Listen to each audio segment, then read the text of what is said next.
मेरी एक कविता द्रौपदी के चीरहरण पर उद्धव का माधव से संवाद। हे गोविंदा, हे गोविंदा, धर्मराज युधिष्ठिर को द्वैत खेलने से रोका जा सकता था। चलो ठीक है, ना भी रोका तो भाग्य को धर्मराज के पक्ष में मोड़ा जा सकता था। आप चाहते तो पांडव जीत सकते थे। धन राज्य हारने के बाद जब पांडवों ने खुद को हरा दिया और द्रौपदी की बारी में हारा हुआ सब कुछ लौटा दूंगा, दुर्योधन के इस लालच में जब पांडवों ने खुद को बहका दिया, हे केशव, कम से कम तब तो आप हस्तक्षेप कर देते, अपनी दिव्य शक्ति का कुछ तो प्रयोग कर लेते। पांडवों से आपकी रिश्तेदारी थी, परम मित्रता वाली भागीदारी थी, आप उनके इष्ट और सलाहकार भी थे, द्रौपदी से जुड़े भाई बहन के तार भी थे। फिर क्यों आपने द्रौपदी को अपमान के पहले नहीं बचाया? क्यों पांडवों को गलत करने से नहीं रुकाया? क्यों महाभारत की विनाश लीला रचाई? फिर क्यों इतने हत्याओं की से सजाई? ये कहकर उद्धव की आंखें आंसुओं से भर आई कि माधव, आपने समझी नहीं पीर पर आई। कृष्ण मुस्कुरा कर बोले, हे उद्धव, समझो मेरी इस बात को, समझो सृष्टि के नियमों के ज्ञान को।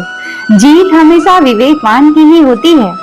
दुर्योधन के पास था बहुत धन और वैभव, मगर पासों का उसे कुछ खास न ज्ञान था। उसने यह खेल मामा शकुनी को थमाया और वहीं उसने अपना विवेक दिखाया। धर्मराज भी कुछ ऐसा ही विवेक दिखाते, अपनी ओर से खेलने मुझे बिठाते। जब मैं और शकुनी आमने सामने बैठते, तब सोचो जरा, क्या पासे जरा भी शकुनी की सुन पाते?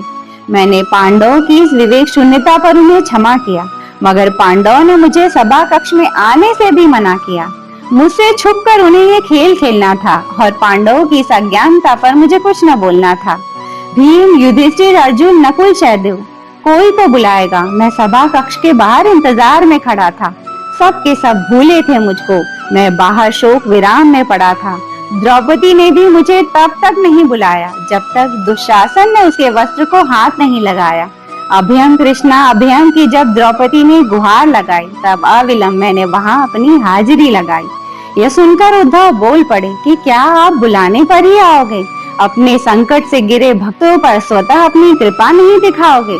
कृष्ण जी बोले, मानव जीवन कर्म फलों का नतीजा है। मैं ना ही इसे चलाता हूँ, ना ही हस्तक्षेप करता हूँ, बस साक्षी बनकर सबके नजदीक रहता हूँ। उद्धव बोल पड़े कि आप समीप रहकर हमें पाप और दुष्कर्म करते चुपचाप देखोगे और इसे ही ईश्वरीय धर्म बोलोगे।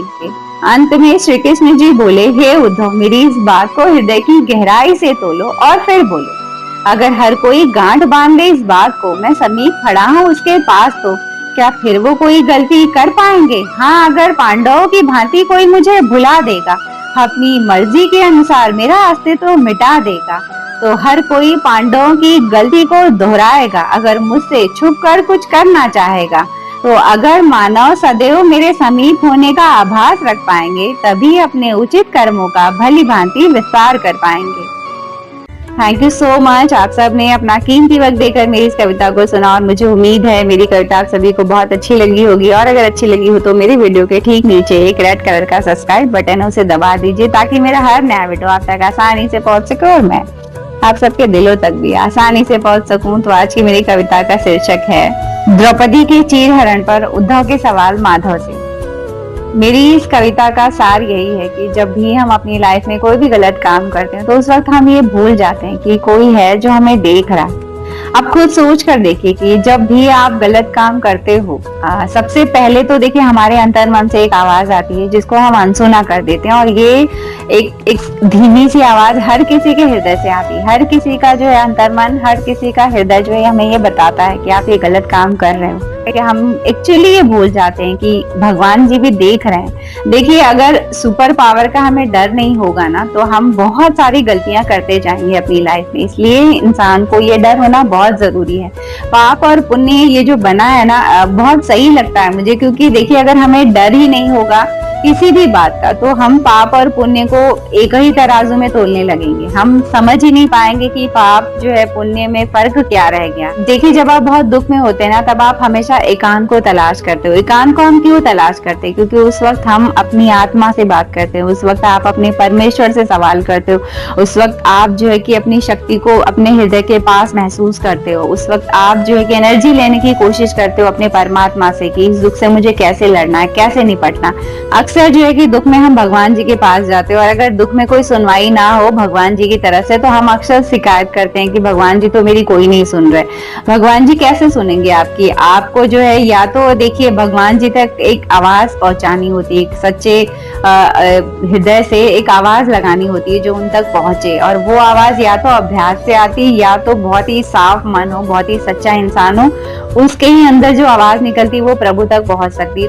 किसी न किसी जरिए वो अपनी कृपा आप तक जरूर पहुंचाएंगे। तो बस यूं ही मत सोचिए कि मैं दुख में हूं और एक आवाज लगाऊंगा और भगवान जी मेरे दुख को दूर कर देंगे। ऐसा कुछ नहीं होने वाला। अगर आपको भगवान जी से भी मदद चाहिए तो उसके लिए भी आपको जो है कि थोड़ी बहुत मेहनत करनी होगी, अपने अंदर अच्छे वैल्यूज लाने होंगे, या फिर आपको भक्ति और भजन हर पल करना होगा। अगर आप हर पल भगवान जी का स्मरण करते हैं तो भगवान जी अपनी कृपा जरूर आप पर करेंगे। हम पूरे लाइफ टाइम में अगर भगवान जी का नाम जप करते रहते, कहते हैं ना कि इस कलयुग में हमें भगवान जी का नाम जप करने से भी बहुत सारे पाप हमारे नष्ट हो जाएंगे।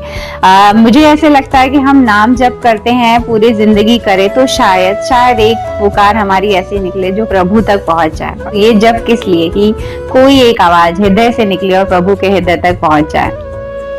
तो ये थी मेरी बातें आज के टॉपिक पर, और कमेंट करके आप सभी भी बताइए अगर आप सभी को भी इस टॉपिक पर कुछ कहना हो। तो चलती हूँ, एक और नए वीडियो में आप सबसे मेरी मुलाकात रहेगी। तब तक उससे दोस्ती बनाए रखिएगा। किससे?